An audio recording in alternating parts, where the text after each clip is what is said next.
my name is John, and today we'll be reading Vladimir Putin, Beyond Western Tolerance by Robert Charles, Washington Times, March 25th, 2018. Robert Charles, a former Assistant Secretary of State for International Narcotics and Law Enforcement in the George W. Bush administration. History teaches us better than modern politics what Vladimir Putin's election victory by a reported 76.1% means for Russia and the world. The portent is not promising. It is downright foreboding and calls for redoubled vigilance.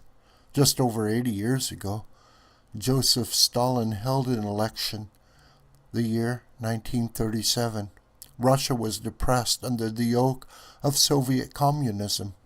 A nominal constitution existed, but it was meaningless, guaranteeing much, delivering nothing. Coincidentally, Stalin won that election by exactly 76.1 points. The world knew the victory was just political theater, intimidation, corruption, and fanned returns, but few in the rest realized how ominous the next few years would be. Effectively unchecked, having arrested or assassinated his leading opponents, Stalin accelerated the Great Purge, also called the Great Terror, from 1937 through 1938. An estimated 700,000 people vanished, all his opponents. Stalin's total death toll is in the tens of millions.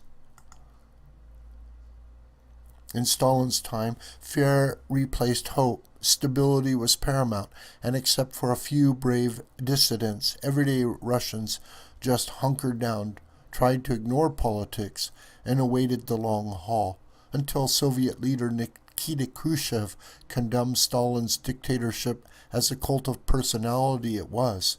Stalin reigned supreme and unchallenged. He twisted everything from Yalta and Tehran agreements to Western public opinion.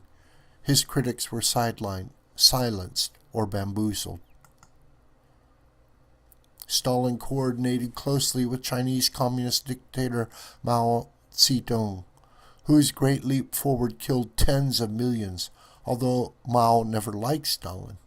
Historians view Mao as less cruel than Stalin, who took pride in personally killing some opponents.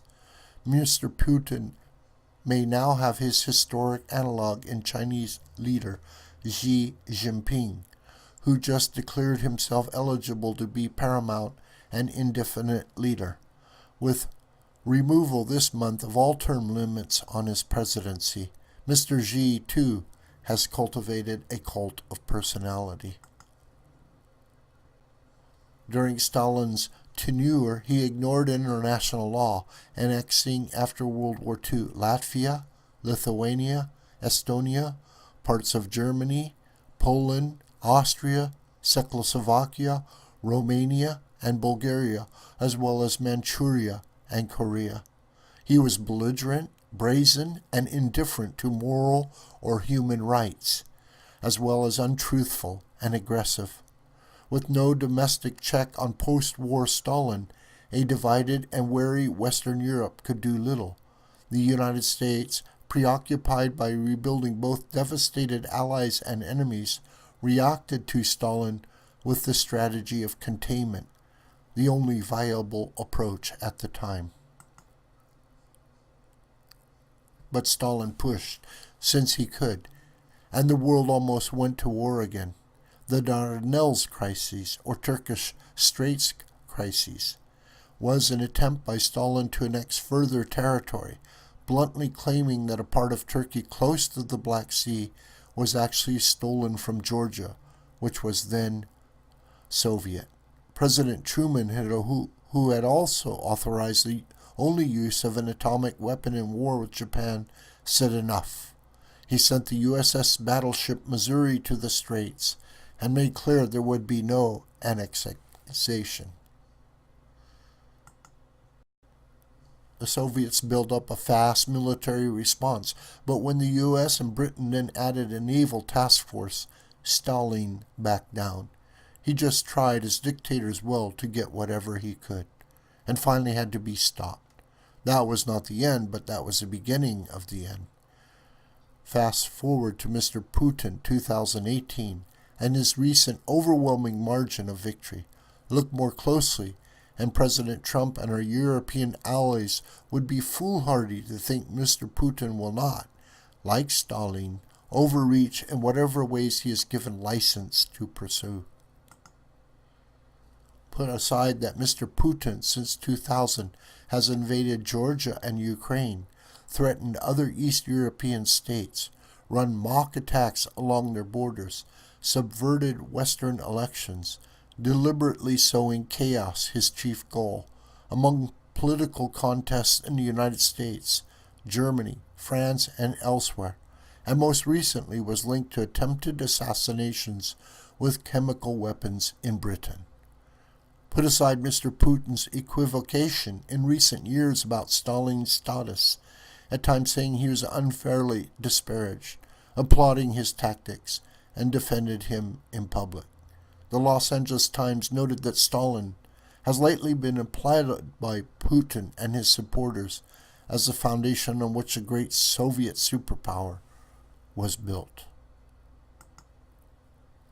The real issue is this: will Mr. Putin's inflated election returns, even if distorted, irregular, and low, and respect for Stalin, cause Mr. Putin now to believe he can press his luck against the West? Will he more aggressively intrude on future American and European elections?